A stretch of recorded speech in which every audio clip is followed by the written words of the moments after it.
Hello friends, आज हम संज्ञा का पूरा ऑब्जेक्टिव करने वाले हैं। ये वीडियो क्लास 10th और 12th दोनों के लिए बहुत इंपॉर्टेंट है। एग्ज़ाम में आपको ऐसे ही क्वेश्चन दिए हुए रहेंगे। यहाँ पे क्वेश्चन रहेगा, 4 ऑप्शन दिए हुए रहेंगे और आप में से उसको किसी एक को सही चूज कर लेना है। तो सबसे पहले संज्ञा कहते किसे हैं? तो किसी व्यक्ति, स्थान, वस्तु अथवा भाव बोध कराने वाले शब्दों को संज्ञा कहते हैं। हम इन्हीं एग्जाम्पल से समझ जाएंगे कि संज्ञा के कितने भेद होते हैं और किस भेद को कैसे पहचानना है। पहला है कि पानी शब्द कौन सी संज्ञा है? तो पानी शब्द द्रव्यवाचक संज्ञा है, क्योंकि द्रव्यवाचक संज्ञा वो होती है कि जिन शब्दों से किसी ठोस या तरल पदार्थों या अनाज का बोध होता है। तो पानी क्या है? तरल पदार्थ है, लिक्विड है, तो इसे द्रव्यवाचक संज्ञा की श्रेणी में रखा गया है। गिरोह शब्द कौन सी संज्ञा है? जो गिरोह होता है उसमें बहुत सारे लोग होते हैं, एक टीम होता है एक तरह से आप कहे तो जहाँ पे किसी समूह का बोध होता है वो होता है समूहवाचक संज्ञा। अक्टूबर शब्द कौन संज्ञा है? अक्टूबर है किसी विशेष महीने का नाम। तो जब भी किसी विशेष महीने का नाम कहा जाता है, किसी विशेष व्यक्ति का, स्थान का, तो वो हो जाता है व्यक्तिवाचक संज्ञा। सिपाही विद्रोह कौन सी संज्ञा है? तो ये भी एक विशेष घटना का नाम है, तो ये हो जाएगा व्यक्तिवाचक संज्ञा। वस्तुओं के नाम को क्या कहते हैं? वस्तुओं के नाम को संज्ञा कहते हैं। नाप तौल का बोध कराने वाले शब्द को क्या कहते हैं? जिससे नाप तौल का पता चलता है उसे द्रव्यवाचक संज्ञा की श्रेणी में रखा गया है। निम्नलिखित शब्दों में कौन सा द्रव्यवाचक संज्ञा नहीं है? तो यहाँ पे देखिए, यहाँ पे आटा द्रव्यवाचक संज्ञा नहीं है। निम्नलिखित शब्दों में समूहवाचक संज्ञा कौन है? तो सभा समूहवाचक संज्ञा है, क्योंकि सभा में बहुत सारे लोग होते हैं और जहाँ पे किसी समूह का बोध होता है वो हो जाता है समूहवाचक संज्ञा। आगे बढ़ते हैं। नेक्स्ट है, जिस संज्ञा से एक ही वस्तु का बोध होता है उसे क्या कहते हैं? उसे व्यक्तिवाचक संज्ञा कहते हैं। कलम शब्द कौन सी संज्ञा है? तो जब हम कलम की बात करते हैं तो ये होता है जातिवाचक संज्ञा, क्योंकि कलम बहुत प्रकार के होते हैं। कलम में बहुत सारी वैरायटी है, इंक पेन होता है, बॉल पॉइंट पेन होता है। तो इस तरह से जब हम कलम बोलते हैं तो जितने भी संसार में कलम है वो सारे उसमें आ जाते हैं। लेकिन अगर आपको कोई पार्टिकुलर कंपनी का नाम बोल दिया जाए तो ऐसे में वो व्यक्तिवाचक संज्ञा बन जाता है। लेकिन सिर्फ कलम है तो जातिवाचक, यानी कलम की पूरी जाति का बोध ये करा रहा है। सभा शब्द समूहवाचक संज्ञा है, क्योंकि सभा में बहुत सारे लोग मौजूद होते हैं। भाववाचक संज्ञा इनमें से कौन है? तो भाववाचक संज्ञा से किसी के गुण, दोष, भाव या दशा का बोध होता है। तो दशा क्या है? बुढ़ापा है, दशा का बोध हो रहा है, तो ये भाववाचक संज्ञा है। पहाड़ की बात करें तो जातिवाचक संज्ञा है, क्योंकि संसार में जितने भी पहाड़ हैं सारे इसके अंतर्गत आ गए। नदी भी जातिवाचक ही होगी, क्योंकि संसार में जितनी भी नदियां हैं सभी का बोध करा रही है। लेकिन वहीं हम अगर गंगा नदी कह देते हैं, यानी किसी विशेष नदी का नाम, यानी पूरी दुनिया में एक ही गंगा नदी है, तो वो हो जाता विशेष नदी का नाम, तब वो हो जाता व्यक्तिवाचक। और बचा राम, तो राम किसी विशेष व्यक्ति का नाम है, तो ये तो व्यक्तिवाचक संज्ञा ही है। सुरेश कौन सी संज्ञा है? तो व्यक्तिवाचक है, यानी ये किसी संसार में एक विशेष व्यक्ति का ये नाम है, ये उसका पर्टिकुलर नेम है। तूफान शब्द कौन सी संज्ञा है? तूफान भी जातिवाचक संज्ञा है, क्योंकि आपने साइंस में पढ़ा होगा तूफान भी बहुत प्रकार के होते हैं।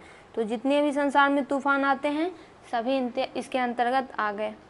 व्यक्तिवाचक संज्ञा कौन है? तो यमुना एक विशेष नदी का नाम है, तो ये व्यक्तिवाचक संज्ञा हो गई। और गाय की बात करें तो गाय में भी बहुत सारी जाति होती है। तो गाय जैसे ही हम कहें तो दुनिया में जितनी प्रकार की गायें होती है, उजली गाय, काली गाय, अलग अलग तरह की गाय, वो सभी आ गई। इसीलिए ये पूरी जाति का बोध करा रहा है, तो ये जातिवाचक है। पहाड़ भी जातिवाचक है। और आम की बात करें तो ये भी जातिवाचक ही होगा, क्योंकि आम में भी बहुत सारी वैरायटी होती है। जातिवाचक संज्ञा कौन है? तो दुख। यहाँ पे दुख से क्या पता चल रहा है? दशा का बोध हो रहा है, तो ये भाववाचक संज्ञा है।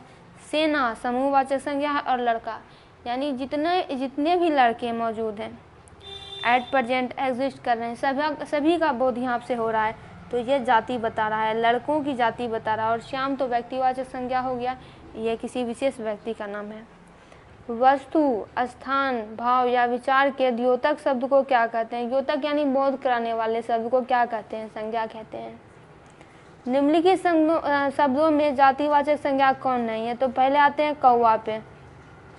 कौवा जातिवाचक संज्ञा है, यानी संसार में जितने भी कौवे हैं सभी की जाति इस कौवा शब्द से आ रही है। बाजार, जितने भी प्रकार के बाजार है, जितने भी बाजार है सभी यहाँ पे आ रहे हैं, ये भी जाति है।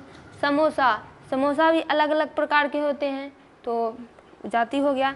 लेकिन आगरा, आगरा एक विशेष स्थान का नाम है, तो ये क्या हो जाएगा? व्यक्तिवाचक। अर्थ के विचार से संज्ञा के कितने प्रकार होते हैं? तो इसके हिसाब से संज्ञा के 5 प्रकार होते हैं।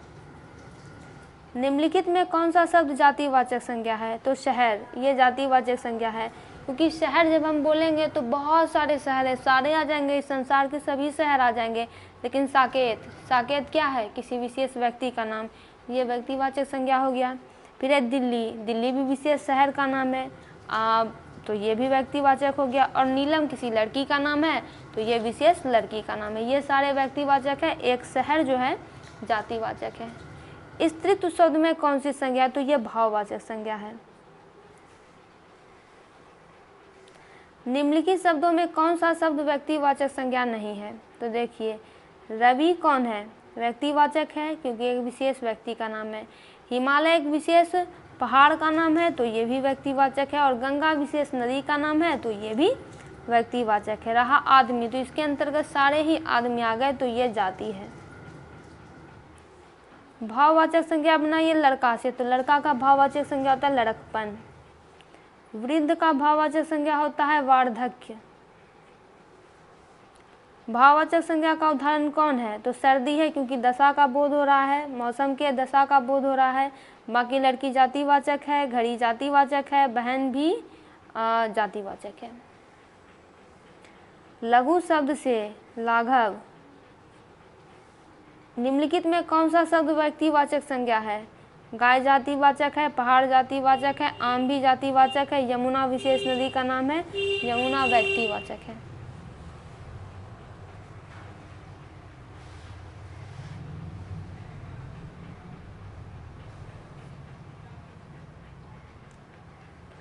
आगे बढ़ते हैं। मित्र शब्द का भाववाचक संज्ञा रूप क्या होगा? मित्रता।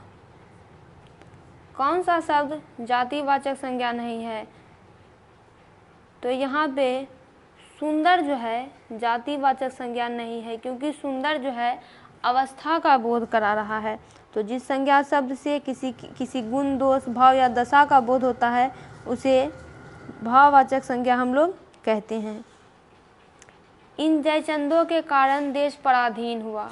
इस वाक्य में जयचंदों कौन सी संज्ञा है? तो जयचंदों यहाँ पर हो जाएगा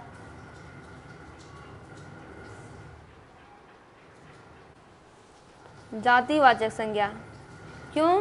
क्योंकि यहाँ पे ये किसी विशेष व्यक्ति के बारे में नहीं बोल रहा है। जयचंदो यानी इस देश में जितने भी बेईमान लोग हैं सभी की जाति बता रहे हैं, इसके नाम का सहारा लेके, इसीलिए ये जातिवाचक संज्ञा हो जाएगा। सच्चरिता किस मूल शब्द से बना है? तो चरित्र से। नेताजी भाषण दे चुके हैं, नेताजी किस संज्ञा का उदाहरण है? ये जातिवाचक संज्ञा का उदाहरण है, क्योंकि मेंशन नहीं किया जा रहा है कि नेता आखिर है कौन। आजकल भारतीय पहनावे बदल गए हैं। इस वाक्य में पहनावे कौन सी संज्ञा है?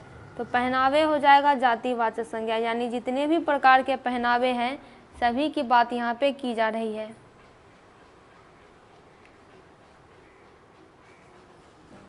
कौन सा शब्द भाववाचक संज्ञा नहीं है? तो यहाँ पे देखिए, मिठाई जो है जातिवाचक संज्ञा है, ये भाववाचक संज्ञा नहीं है। जितनी भी मिठाई है सभी इसके अंतर्गत आ गई। टिकना का भाववाचक क्या होगा? टिकाऊ। मैदान में सभा हो रही है, सभा कौन सी संज्ञा है? तो सभा में बहुत सारे लोग होते हैं और जहाँ पे भी बहुत सारे लोग होंगे वो समूहवाचक संज्ञा कहलाएगी। इनमें भाववाचक संज्ञा कौन नहीं है? हिमालय भाववाचक संज्ञा नहीं है क्योंकि यह व्यक्तिवाचक संज्ञा है। क्यों है? क्योंकि यह विशेष पहाड़ का नाम है। जातिवाचक संज्ञा यहाँ पे कौन है? लड़का जातिवाचक संज्ञा है, जितने भी लड़के हैं सभी का बोध करा रहा है। सेना कौन सी संज्ञा है? समूहवाचक। श्याम कौन सी संज्ञा है? व्यक्तिवाचक। और दुख क्या है? अवस्था है, तो ये है भाववाचक। सोना शब्द का भाववाचक संज्ञा क्या होगा? शयन। निम्नलिखित में भाववाचक संज्ञा कौन सी है? तो शत्रुता, ये भाववाचक संज्ञा है। निम्नलिखित में कौन सा शब्द जातिवाचक संज्ञा नहीं है? तो यहाँ पे देखिए ये पूजा है, तो पूजा शब्द जो है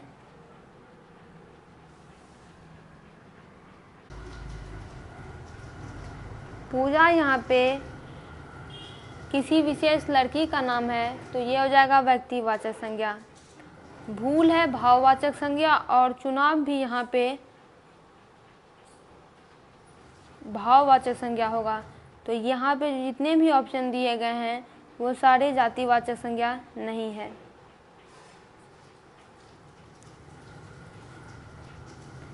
निम्नलिखित शब्दों में कौन सा भाववाचक संज्ञा है?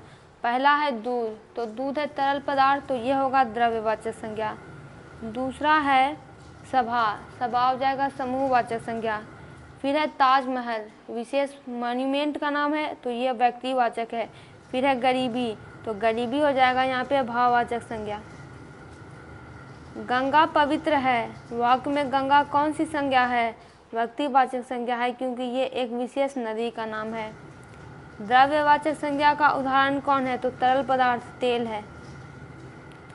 निम्नलिखित में संज्ञा का भेद कौन है? तो ये व्यक्तिवाचक संज्ञा का भेद है। बाकी पुरुषवाचक, संबंधवाचक और निजवाचक ये सारे सर्वनाम के भेद हैं। आगे बढ़ते हैं। मिठास शब्द क्या है? तो अवस्था का बोध करा रहा है, भाववाचक संज्ञा है। जातिवाचक संज्ञा का उदाहरण नहीं है, कौन? तो विवेकानंद, क्योंकि यह विशेष व्यक्ति का नाम है। बुढ़ापे में इंसान बिल्कुल बच्चा बन जाता है, इस वाक्य में बुढ़ापे कौन सी संज्ञा है? तो यह भाववाचक संज्ञा है क्योंकि यह अवस्था का बोध करा रहा है। महात्म शब्द है, क्या है? भाववाचक संज्ञा है। दोस्तों इसका पूरा ऑब्जेक्टिव कंप्लीट हुआ। आप इस चैनल पर अपने सब्जेक्ट्स के सभी ऑब्जेक्टिव सब्जेक्टिव देख सकते हैं।